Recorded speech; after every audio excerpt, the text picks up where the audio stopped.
rueda de prensa en la que vamos a abordar un tema que, como sabéis, nos preocupa extraordinariamente, que es la financiación de los ayuntamientos, esa administración en primera línea de fuego de atención a la ciudadanía y que viene siendo progresivamente maltratada en lo económico y también cercenada en las competencias que puede asumir para prestar esos servicios que los habitantes de todas las localidades reclaman, en primer lugar, a su ayuntamiento.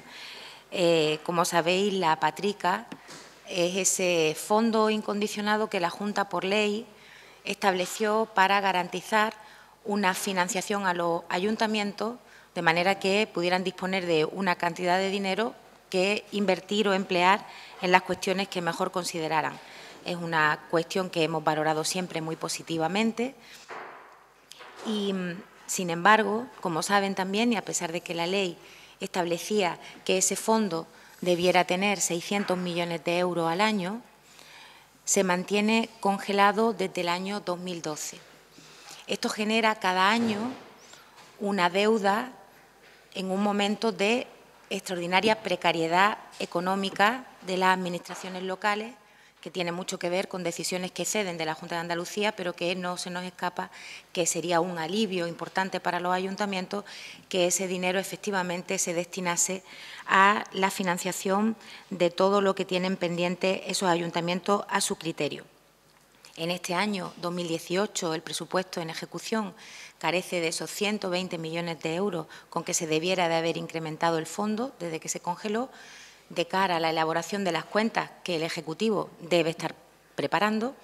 Estamos hablando de que volveremos, si no se actualiza y se cumple con la ley de la Patrica, volveremos a echar en falta 120 millones de euros que son imprescindibles para la financiación local, sumados a esos 420 que el fondo tiene de partida.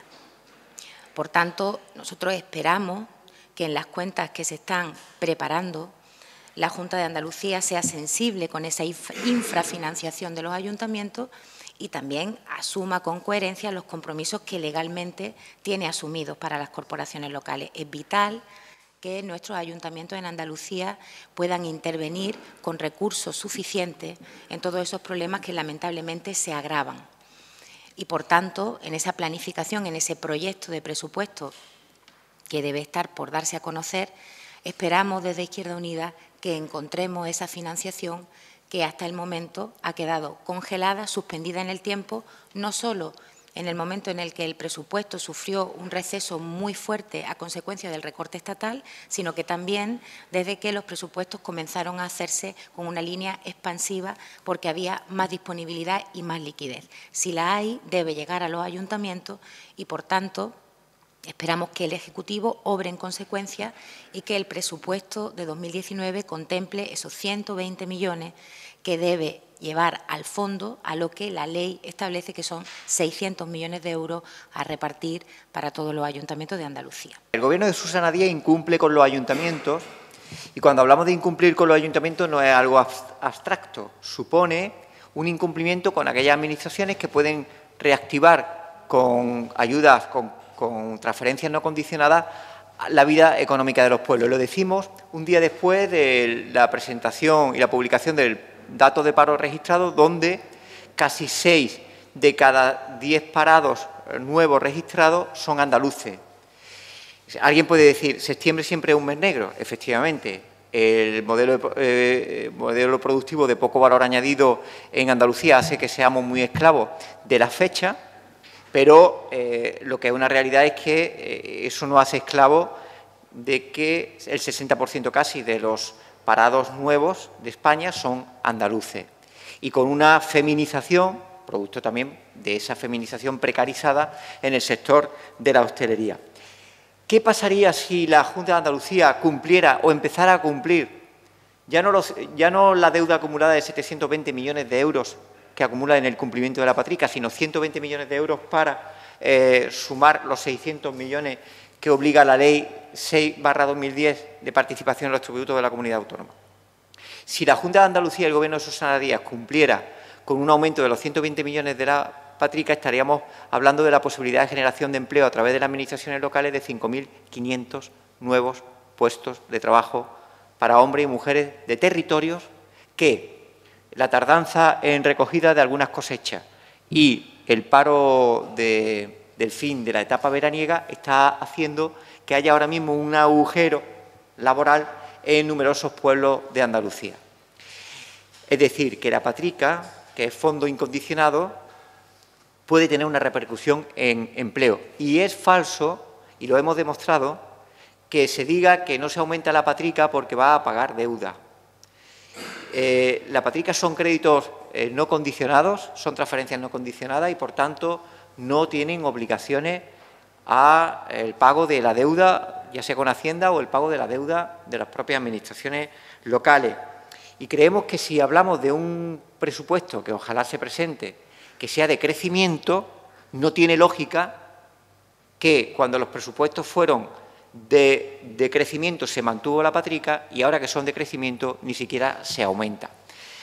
Vamos a iniciar una campaña por toda Andalucía para que haya un estudio de la repercusión que en cada pueblo y ciudad andaluza supone la pérdida de esta transferencia anual de 120 millones de euros y la pérdida que supone de transferencia acumulada de 720 millones de euros. Y desde esa campaña que hicimos el año pasado y que volvemos a hacer otro, tenemos un objetivo: acumular alianzas de las entidades locales y de los municipios andaluces para conseguir que en el próximo proyecto de presupuesto se incorpore de una vez por todas los 120 millones de euros a que obliga la patrica y se empiece a reconocer algo que siempre mantuvimos desde Izquierda Unida cuando no se cumplió, reconocer la deuda acumulada que tiene la comunidad autónoma con los ayuntamientos.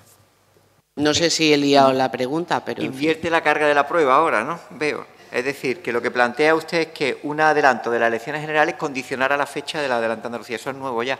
En toda esta casuística que llevamos tiempo viendo, hay cauce Parece que las últimas horas... para innovaciones interesantes, sí. Permítame la broma. Lo digo porque estamos mareando mucho con la perdiz, digo, desde el debate político, no el de ustedes, sobre la fecha.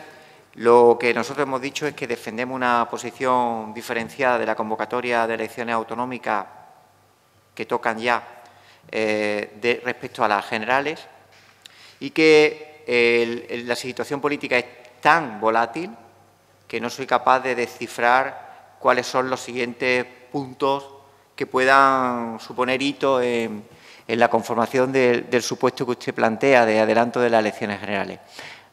Preferimos esperar y ver. La volatilidad no dejó de existir, independientemente de las afirmaciones más o menos histriónicas de representantes institucionales.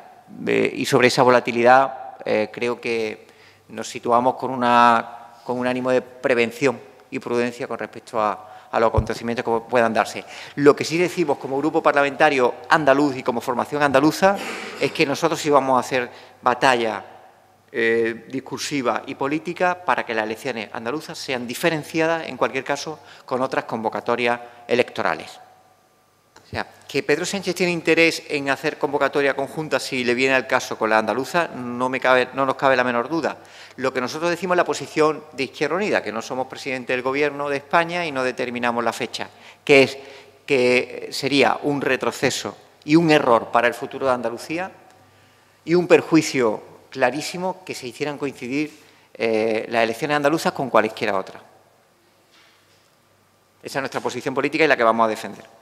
Entre la reunión futura de la consejera de Hacienda y de la ministra de Hacienda y del consejero de Hacienda andaluz, no nos cabe otra posibilidad en las conclusiones de ese acuerdo que un compromiso a futuro y a presente de la propuesta del cumplimiento de la disposición adicional tercera del Estatuto, que ya no se ha cumplido, o sea, porque tiene un carácter transitorio que no tiene ya posibilidad de cumplimiento tal como está en el Estatuto, pero sí de compromiso político respecto a la deuda.